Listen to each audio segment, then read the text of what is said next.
Hello everyone. So in this video, I will cover question number 6 of exercise 1.3.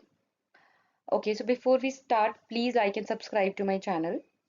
Okay, so let's start the solution. So question says, look at the several examples in the form P upon Q. Okay, so it says कि हमको कुछ examples देखने हैं in the form of P upon Q. ठीक है, rational number के examples देखने हैं basically in the form of P upon Q where P and Q are integers. ठीक है, सो हमें क्या करना है, कुछ रैशनल नंबर्स लिखने हैं in the form P upon Q where Q is not zero and P and Q both are integers. So पहला चीज इज रैशनल नंबर के कुछ एग्जाम्पल्स लिखने हैं in the form of P upon Q where P and Q are integers and Q is not equal to zero. ठीक है, second thing is with no common factors other than 1. Okay, so यहाँ पे क्या करना है, with no common factors other than 1. तो जो हमारा P एंड Q जो हम लिखेंगे उनमें क्या होना चाहिए, कोई भी कॉमन फैक्टर नहीं होना चाहिए 1 के अलावा. ठीक है, सो हमें रैशनल नंबर लिखने हैं, रैशनल नंबर के एग्जाम्पल्स चाहिए जहां पे जो P और Q है इंटीजर्स होने चाहिए, Q जीरो नहीं होना चाहिए. एंड P एंड Q में second condition is P and Q में कॉमन फैक्टर बस 1 होना चाहिए. ठीक है, 1 के अलावा कोई भी कॉमन फैक्टर नहीं होना चाहिए. And third condition says and having terminal decimal expansion, और उनका एक्सपेंशन डेसिमल एक्सपेंशन टर्मिनेटिंग होना चाहिए. तो हमें बताना है कि which property Q satisfies. Okay, so हमें को बताना है कि विच प्रॉपर्टीज Q सेटिस्फाइज. ठीक है, सो 3 कंडीशंस हो गई हैं वेयर हमें रैशनल नंबर लिखना है P बाई Q के फॉर्म में, P एंड Q इंटीजर्स है, Q is not zero, first condition. Second condition, P and Q के बीच में कॉमन फैक्टर 1 होना चाहिए, उसके अलावा कुछ भी कॉमन फैक्टर नहीं होना चाहिए जो P एंड Q है. एंड थर्ड इज उनका डेसिमल एक्सपेंशन टर्मिनेटिंग होना चाहिए. सो हमें बताना है कि ऐसा property which property Q must satisfy. चलो, सो फर्स्ट कंडीशन अब देखते हैं, मैंने कुछ एग्जाम्पल्स लिए यहाँ पर. So first condition is what, rational number लेने हैं P बाई Q के फॉर्म में. ठीक है, सो यहाँ पर जो सारे के सारे एग्जाम्पल्स हैं P बाई Q के फॉर्म में रैशनल नंबर्स लिए हुए हैं. करेक्ट, 1/3, 2/3, 1/7, सारे के सारे रैशनल नंबर्स है P अपॉन Q के फॉर्म में where P and Q integers हैं, Q जीरो नहीं है. सो फर्स्ट कंडीशन सेटिस्फाई हो गई है इन एग्जाम्पल्स में.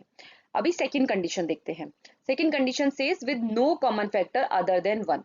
सो अभी P एंड Q में कोई भी कॉमन फैक्टर नहीं होना चाहिए 1 के अलावा. ठीक है, सो अभी हम देखेंगे 1/3. सो यहाँ पर कॉमन फैक्टर 1 एंड 3 में क्या है, 1 ओनली. 2 एंड 3 में कॉमन फैक्टर क्या है, 1 ओनली. सिमिलर में 1/7 में भी जो कॉमन फैक्टर है सो वो है 1. अभी 2 में suppose I tell you this with an example, 2 में 2 को कैसे कैसे फैक्टराइज कर सकते हैं, 1 इंटू 2. ठीक है, और 9 को कर सकते हैं 1 इंटू 3 इंटू 3. ठीक है, सो यहाँ पर जो कॉमन फैक्टर है वो हमारा कितना है, 2 एंड 9 के बीच में. सो ऐसे ही हम लोग सारे एग्जाम्पल्स का देख सकते हैं. सो कॉमन फैक्टर यहाँ पर 2 एंड 9 के बीच में 1 है. ठीक है, सो सिमिलर वे में हम सारे एग्जाम्पल्स में चेक करेंगे. 7/11 में भी कॉमन फैक्टर 1 है, 1/2 में भी कॉमन फैक्टर 1 है, इसी तरह से सारे के सारे एग्जाम्पल्स में कॉमन फैक्टर 1 है. सो हमें कुछ ऐसे एग्जाम्पल्स लेने हैं जिनकी कॉमन फैक्टर्स जो P एंड Q है, जो न्यूमरेटर एंड डिनोमिनेटर है, उनमें कॉमन फैक्टर 1 होना चाहिए, 1 के अलावा कोई और कॉमन फैक्टर नहीं होना चाहिए. And having terminal decimal expansion, लेकिन उनका डेसिमल एक्सपेंशन जो थर्ड कंडीशन है वो टर्मिनेटिंग होना चाहिए.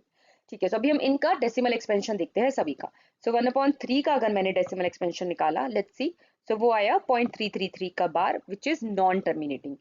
कंडीशन क्या है, हमें क्वेश्चन में क्या दिया हुआ है कि टर्मिनेटिंग डेसिमल एक्सपेंशन होना चाहिए. तो यहाँ पे 1/3 का डेसिमल एक्सपेंशन नॉन टर्मिनेटिंग है, 2/3 का भी डेसिमल एक्सपेंशन नॉन टर्मिनेटिंग है. You can simply divide it and then find out the decimal expansion. ठीक है, सो 1/7 का डेसिमल एक्सपेंशन भी नॉन टर्मिनेटिंग है, 2/9 का भी नॉन टर्मिनेटिंग है, 7/11 का भी नॉन टर्मिनेटिंग है. ठीक है, सो स्टार्टिंग के मेरे ये जितने भी एग्जाम्पल्स थे यहाँ तक, इनका सबका डेसिमल एक्सपेंशन नॉन टर्मिनेटिंग है. अभी देखते हैं 1/2 का. 1/2 का टर्मिनेटिंग है. ठीक है, जो ऊपर सारे एग्जांपल्स गिवन है उनका नॉन टर्मिनेटिंग है, 1/3, 2/3, 1/7, 2/9, 7/11, ये सारे के सारे एग्जांपल्स जो मैंने गिवन है उनका नॉन टर्मिनेटिंग डेसिमल एक्सपेंशन है. ठीक है, अभी decimal expansion of 1/2 is equal to what, 0.5. ठीक है, डेसिमल एक्सपेंशन ऑफ 1/5 इज 0.2. 100 का डेसिमल एक्सपेंशन टर्मिनेटिंग है, 1/4 का भी टर्मिनेटिंग है, 1/25 का भी टर्मिनेटिंग है। ठीक है, सो अभी यहाँ पर हमें देखना है कि जहां जहां पर मेरा डेसिमल एक्सपेंशन टर्मिनेट हो रहा है वहां पे प्रॉपर्टी क्यू हमारा क्या सेटिस्फाई करता है।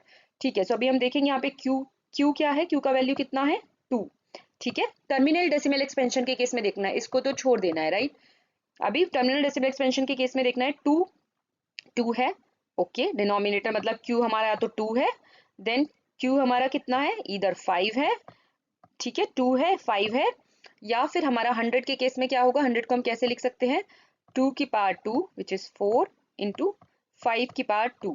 ठीक है, या फिर उसमें जो यहाँ पर, सो दिस इज 100, 4 इंटू 25, 4 इंटू 25, जिसमें मल्टीप्लीकेशन में क्या आ रहा है, 2 इंटू 5, 2 एंड 5 दोनों मल्टीप्लीकेशन में आ रहे हैं, करेक्ट। अभी 1/4 को कैसे लिख सकते हैं, 2 का पावर 2, सो यहाँ पर अगेन 2 का पावर आया। ठीक है, 5, 1/25 को कैसे लिख सकते हैं, 5 की पावर 2।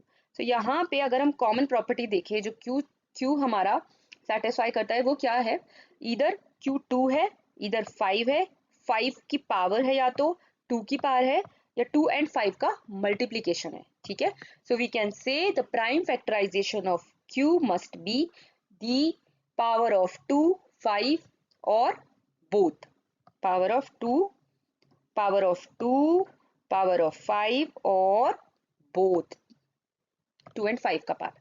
ठीक है, या so this is done. Please like and subscribe to my channel. Thank you.